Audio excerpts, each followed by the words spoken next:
Bonsoir, je constate que nous avons quorum. Donc, l'ouverture de la séance ordinaire et l'adoption de l'ordre du jour. Donc, je propose et résolu que ce conseil déclare ouverte la séance ordinaire et adopte l'ordre du jour tel que déposé par le secrétaire trésorier. C'est appuyé par M. Renaud. Au point 2.3, c'est l'adoption des procès-verbaux des séances du 4 et du 17 juillet 2023. Donc, je propose et résolu que les procès-verbaux des séances du 4 et du 17 juillet 2023 soient adoptés tels que déposés par le greffier trésorier. Pardon.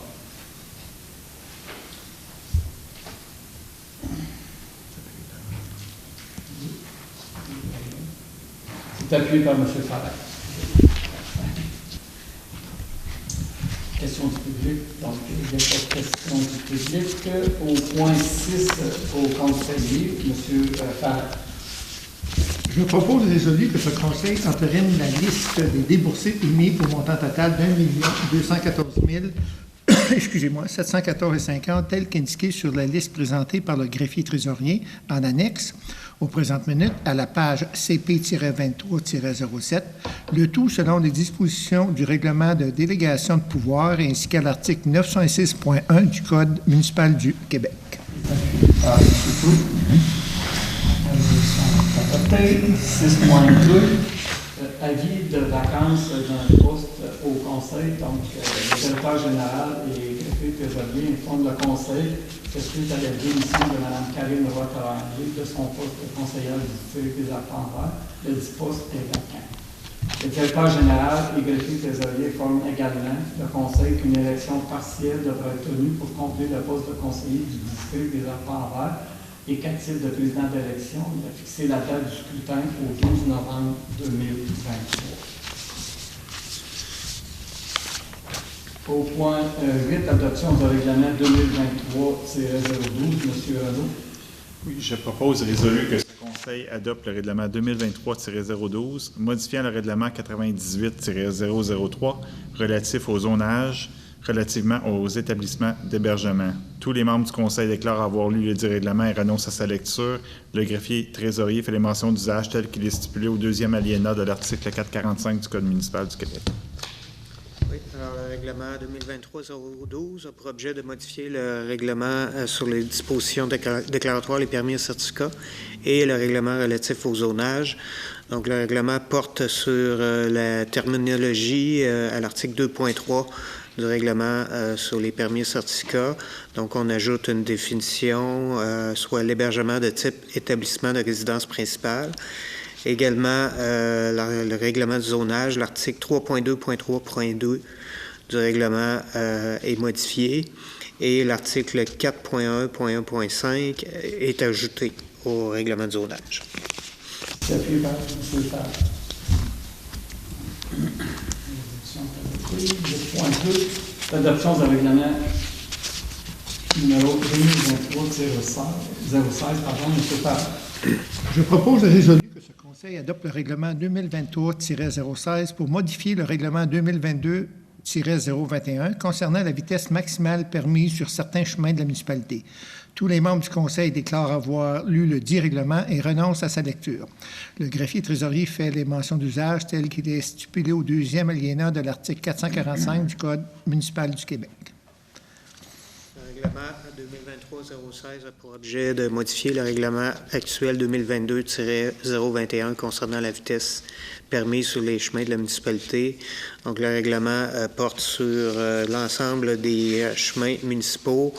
Donc, les chemins sont listés à l'annexe A et B au niveau des vitesses ne devant pas excéder 50 km/h et les chemins dont la vitesse ne doit pas excéder 70 km/h et tous les autres chemins, la vitesse est fixée à 40 km/h. C'est appuyé par M. Le point 3, l'adoption de règlement numéro 2023-017 et 2023-018, M. Clou. Je propose et résolu que ce conseil adopte les règlements 2023-017 décrétant l'exécution de travaux d'amélioration sur le chemin Lonsdale Ouest et autorisant une dépense et un emprunt de 250 000 et 2023-018, décrétant des travaux de réfection de chemin et un emprunt de 215 000 Tous les membres du Conseil déclarent avoir lu les 10 règlements et renoncent à leur lecture. Le greffier trésorier fait les mentions d'usage telles qu'il est stipulé au 2e alinéa de l'article 445 du Code municipal du Québec. Oui, donc le règlement 2023-017 a pour objet de décréter des travaux d'amélioration sur le chemin Lonsdale-Ouest et d'autoriser une dépense et un emprunt de 250 000. Donc le règlement porte sur un tronçon du chemin Lonsdale-Ouest d'une longueur de 225 mètres linéaires environ. Les travaux consistent au remplacement de ponceaux, de reprofilage et d'empierrement de fossés, de rehaussement d'une partie du chemin, de pose de revêtements bitumineux sur 75 mètres et de réfection des entrées charretières. Donc, le règlement sera remboursé sur une période de 20 ans. Le deuxième règlement 2023-018 a pour objet de décréter des travaux de réfection de chemin et un emprunt de 215 000 Donc, le règlement porte sur des travaux de réfection sur les chemins Théoret, River et Assad. Donc, le montant de 215 000 sera également remboursé sur une période de 20 ans. Tantôt, mais c'est appelé par M. Renaud. Aux affaires nouvelles, en 9.1, la liste des immeubles devant être vendus pour non-paiement de taxes. M. Farrand. Le secrétaire trésorier soumet au Conseil pour examen et considération un état des taxes foncières dues à la municipalité à la date du 7 décembre 2023 afin de satisfaire aux exigences de l'article 1022 du Code municipal du Québec, de la province de Québec. En conséquence, je propose résolu que le dit état soit approuvé par le Conseil et que le secrétaire trésorier, directeur général, prenne les procédures requises aux fins de faire vendre par la municipalité régionale de comté, la MRC, Colline de l'Outaouais, tous les immeubles de la municipalité dont les taxes foncières qui les grèvent ne sont pas payées. C'est appuyé par M. Proulx. Donc, c'est appuyé par M. Proulx en 9.1. Donc, la résolution est adoptée. 9.2, condoléances. Attendu que M. Charles-Henri Rioux, père de M. Frédéric Rioux, directeur des travaux publics et de l'hygiène du milieu de la municipalité, est décédé le 11 juillet dernier. En conséquence, je propose et résolu que ce Conseil offre ses plus sincères condoléances à M. Frédéric Rioux ainsi qu'à toute sa famille à la suite du décès du père de M. Rioux. De plus, ce Conseil autorise le versement d'une somme de 50 $ à la maison Mathieu Froment-Savoie en mémoire de M. Charles-Henri Rioux. Les fonds à cette fin seront pris au poste budgétaire 02-11 000-345 Communication. Donc, et c'est adopté, appuyé unanimement. 9.3, autorisation d'une dépense pour l'achat d'un ordinateur portable. M. Farrand. Attendu qu'un nouveau poste de travail informatique est requis pour le nouveau directeur des travaux publics et de l'hygiène du milieu qui débutera ses fonctions prochainement. En conséquence, je propose et résolu que ce Conseil autorise une dépense de 3 155,70 taxes incluses pour l'achat d'un ordinateur portable avec écran. Les fonds à cette fin seront pris au poste budgétaire 03-60000-000. Affectation aux activités d'investissement. Et c'est appuyé par M. Proulx. La résolution est adoptée. 9.4, l'approbation d'une offre d'achat pour un terrain dans le parc d'affaires municipal. M. Proulx. Attendu que la compagnie entreprise CouvTech Incorporée a déposé une offre d'achat pour le lot 6 504 740 du cadastre du Québec, situé dans le parc d'affaires municipal. Attendu que la compagnie souhaite y établir une entreprise de construction, rénovation spécialisée dans le recouvrement de toiture. Attendu que l'offre est conforme à la politique de développement du parc d'affaires municipal. En conséquence, je propose et résolu que ce Conseil approuve l'offre d'achat de la compagnie entreprise CouvTech Incorporée pour le lot 6 504 740 du cadastre du Québec d'une superficie de 5 076,4 m², située dans le parc d'affaires municipal pour la somme de 51 000 $. De plus, ce Conseil autorise le maire et le directeur général à signer pour et au nom de la municipalité la dite offre d'achat ainsi que l'acte de vente tel que préparé par un notaire désigné par l'acheteur. C'est appuyé par M. Renaud. La résolution est adoptée. 9.5, l'octroi d'un mandat en récupération additionnelle de TPS et de TVQ. M. Farrand. Attendu que la municipalité a reçu un offre de service de la société Planitax afin de procéder à une analyse de récupération des taxes additionnelles de TPS et TVQ pour la municipalité pour toutes les années antérieures admissibles. En conséquence, je propose et résolu que ce Conseil autorise l'octroi d'un mandat en récupération additionnelle de TPS TVQ à la société Planitax et autorise le directeur général à signer pour et au nom de la municipalité le contrat relatif à ce mandat. Les honoraires de Planitax sont calculés en pourcentage des sommes additionnelles qui seront récupérées. Et c'est appuyé unanimement. 9.6, octroi d'un mandat pour la réalisation d'un avis environnemental. Monsieur Renaud. Attendu que dans le cadre du projet de sentier reliant le parc du Coteau au chemin du Bocage, Olympe-la-Framboise et Joe-Montferrand, la municipalité souhaite obtenir un avis environnemental afin de démontrer que le dit projet aidera à protéger et mettre en valeur ce milieu naturel.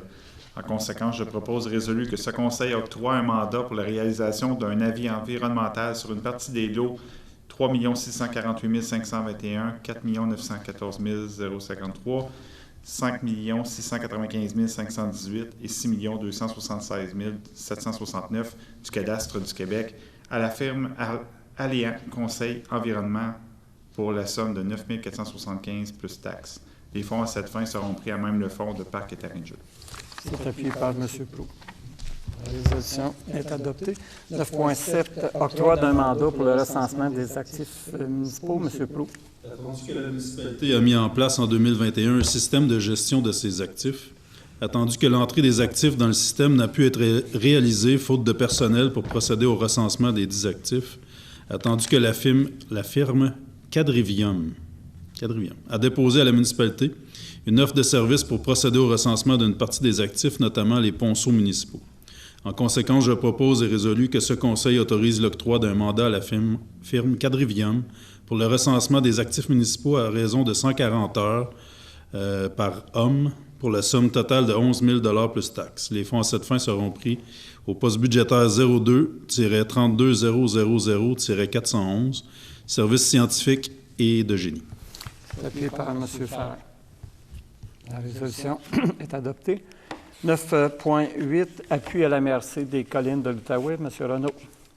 Attendu que la MRC des Collines souhaite présenter prochainement une demande à portée collective en zone agricole à la Commission de protection du territoire agricole du Québec, le CPTAQ, attendu que cette demande touchera certains secteurs de la municipalité d'Ange-Gardien, attendu que la MRC sollicite l'appui de la municipalité dans ce dossier.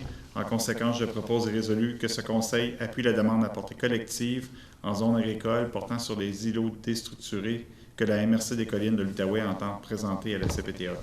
C'est appuyé par M. Farrin. La résolution est adoptée. 9.9, autorisation d'accorder des servitudes d'utilité publique. M. Proulx.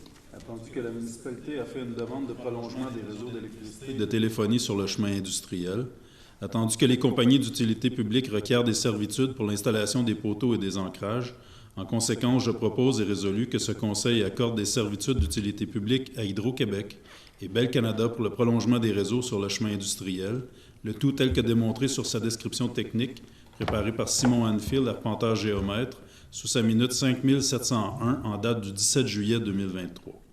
De plus, ce Conseil autorise le maire et le directeur général à signer pour et au nom de la municipalité l'acte de servitude tel que préparé par Maître Anne-Philippe, notaire.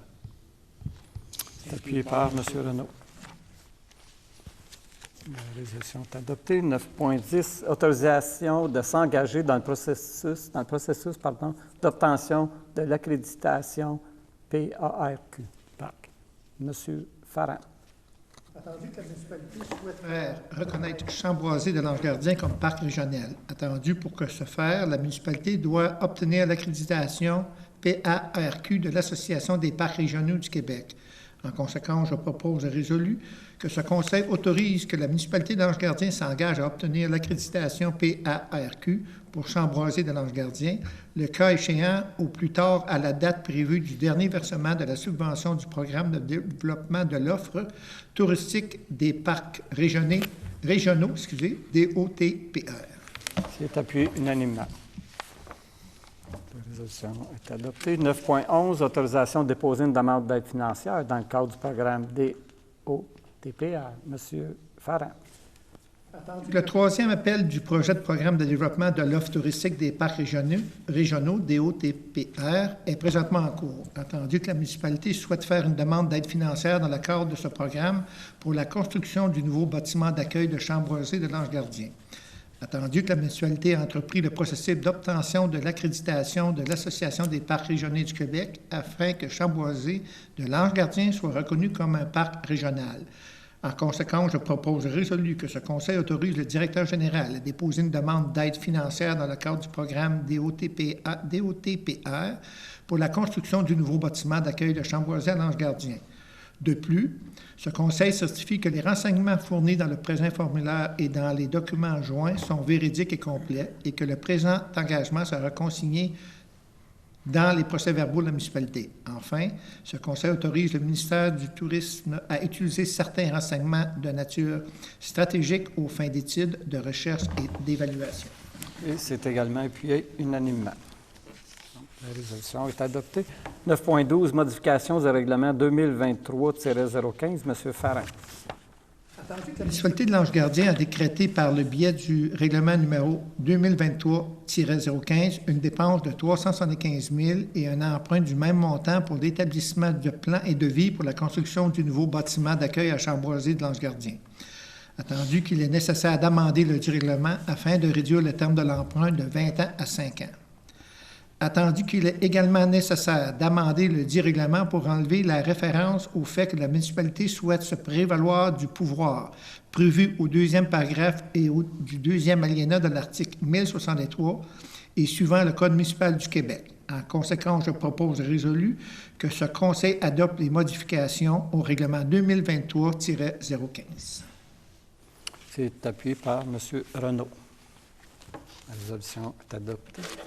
9.13 pour autoriser le secrétaire trésorier ou son représentant à enchérir pour l'acquisition de certains immeubles mis en vente pour défaut de paiement de taxes. M. Renaud.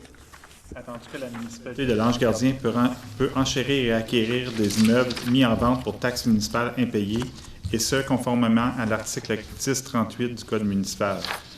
Attendu que certains immeubles seront mis en vente pour défaut de paiement de taxes, et ce, selon la résolution que nous avons appuyée plus tôt. Attendu que ce Conseil croit opportun d'autoriser le secrétaire trésorier, directeur général ou un représentant à enchérir et acquérir certains des immeubles mis en vente pour défaut de paiement de taxes. En conséquence, je propose résolu que, conformément aux dispositions du Code municipal, ce Conseil autorise le secrétaire trésorier, directeur général, M. Alain Descarreaux, ou son adjointe, Mme Maude Saint-Amour, à enchérir pour et au nom de la municipalité pour certains immeubles faisant l'objet de la vente pour défaut de paiement de taxes à être tenu le 7 décembre 2023, et ce, jusqu'à concurrence des montants de taxes en capital, intérêts et frais. C'est appuyé par M. Farrin. La résolution est adoptée. Donc, le point 12, levé de la séance. Donc, je propose et résolu que la séance soit levée, et c'est appuyé par M. Renaud. Merci.